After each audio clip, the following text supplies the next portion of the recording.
Here's the honest thing about celebrity homes. Nobody actually cares about square footage. What people care about is what a room reveals about the people who live in it.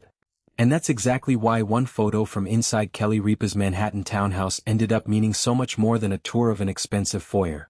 Because tucked between the chandelier, the fresh flowers, and the sweeping staircase was something far more personal than marble or gold trim.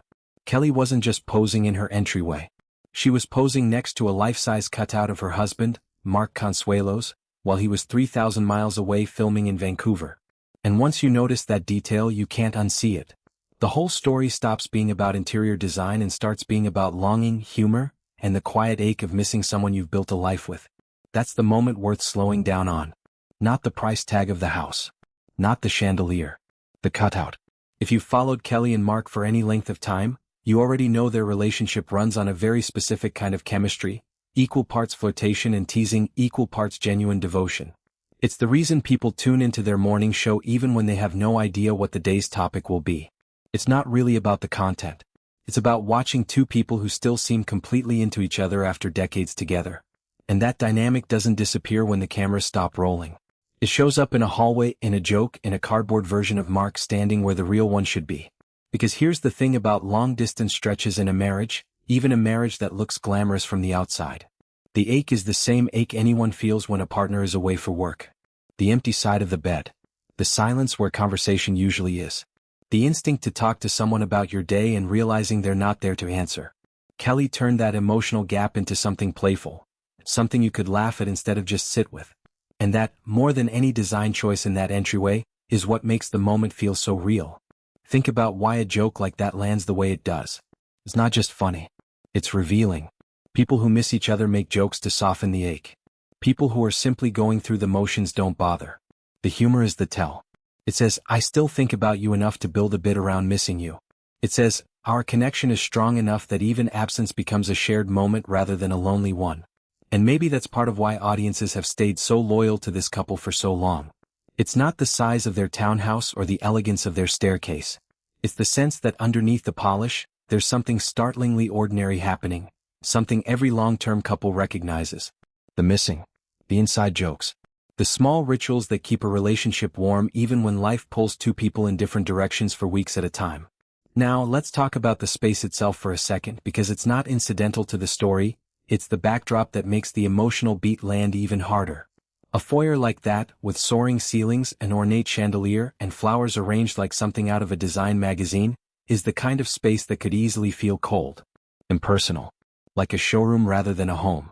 And yet what Kelly chose to do with that grand photograph-ready entrance was fill it with something deeply human. A cutout of the person she loves, propped up because the real one couldn't be there. There's something almost poetic in that contrast. All that opulence, all that architectural detail, and the part that actually mattered to her, the part she wanted people to notice, was the one thing money can't buy: connection. Presence. Or in this case, the improvised stand-in for presence. It also says something about how Kelly approaches fame itself. She could have used that foyer moment to simply show off the house. The marble, the staircase, the flowers. Plenty of celebrities do exactly that, treating their homes as a kind of trophy case for followers to admire from a distance. Instead, she used the space to tell a story about missing her husband. That's a choice. And it's a choice that tells you a lot about what she actually values, even while living in a $27 million townhouse on the Upper East Side. The house is impressive. The marriage is the point.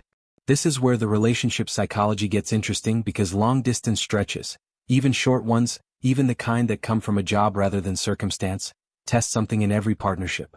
They force a couple to ask without saying it outright, do we still reach for each other when the routine breaks? Do we still make an effort to stay connected when it's inconvenient? Kelly and Mark seem to answer that question the same way they've answered it publicly for years. With humor, with visibility, with a willingness to let fans see the soft, slightly silly side of missing someone.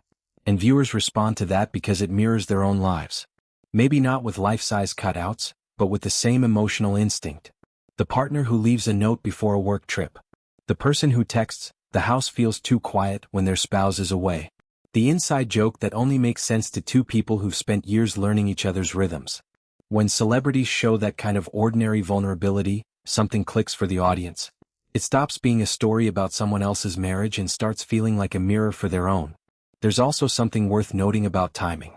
Mark was in Vancouver working on Riverdale, a project that pulled him away from New York for stretches at a time.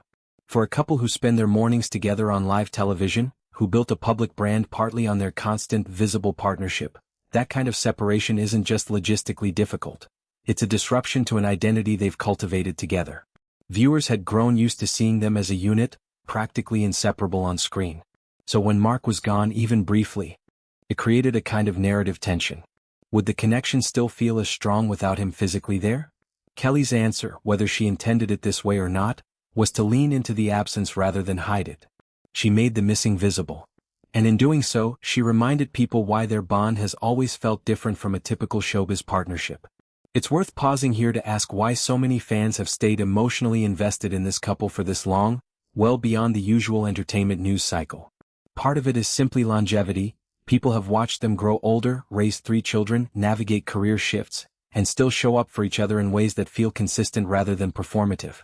But another part of it is moments exactly like this one. Small, almost throwaway details that end up saying more than any carefully worded interview ever could. A cutout in a foyer isn't a grand romantic gesture. It's not a vow renewal or an anniversary trip.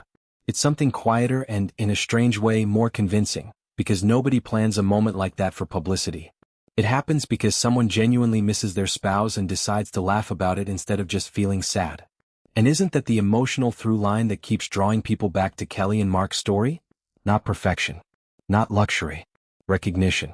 The sense that even with all the fame, all the money, all the visibility, they still experience the same small emotional gaps that everyone else does, and they handle them with the same blend of humor and honesty that makes their on-screen chemistry so magnetic in the first place. So the next time you see a headline about a celebrity's stunning entryway or extravagant staircase, it might be worth asking what's actually being revealed underneath all that architecture.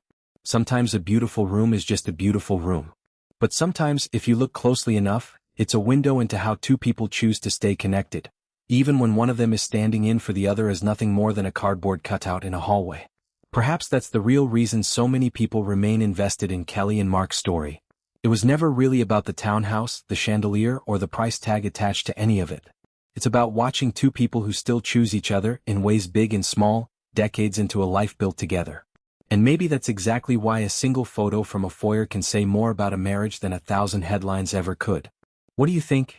Was this a sweet, funny gesture, or does it say something deeper about how couples handle distance? Drop your thoughts below and let me know your favorite Kelly and Mark moment.